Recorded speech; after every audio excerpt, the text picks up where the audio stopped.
लालू चाचा गाड़ी बनके सन है गमाई। लालू चाचा डीजे कंचन राज सन है डीजे कंचन राज सन है गमाई। Mix by Ranjit Yadav.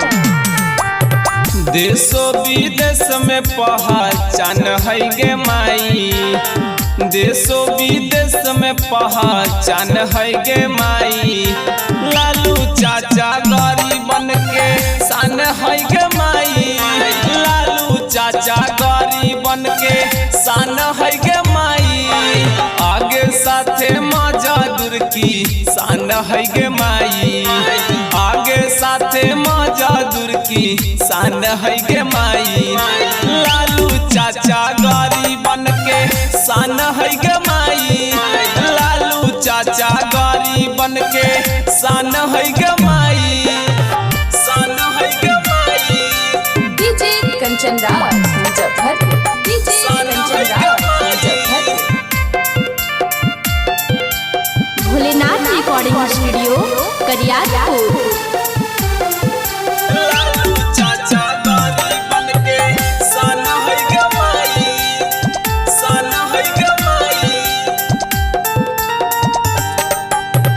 बीते दायब की भैया साल महीना हो।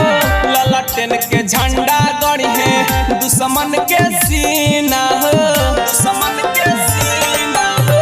बीते दायब की भैया साल महीना हो।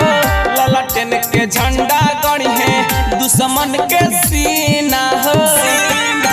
तेज तेजस्वी नौजुवक जवान है गे माई। तेज तेजस्वी नौजुवक जवान है गे माई। लालू चाचा गाड़ी बनके सन है गे माई। लालू चाचा गाड़ी बनके सन है गे माई। सन है गे माई। DJ Kanchan Raj Muzaffarpur DJ Kanchan Raj Muzaffarpur. Mix by Ranjit Yadav.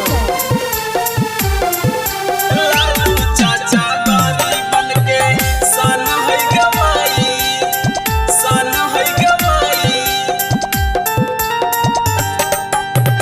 हथिन महान यारा जेडी के नेता हो।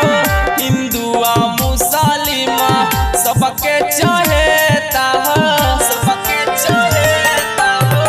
हथिन महान यारा जेडी के नेता हो।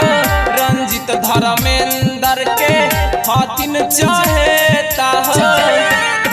हरियर गमछिया पहचान है गे माई।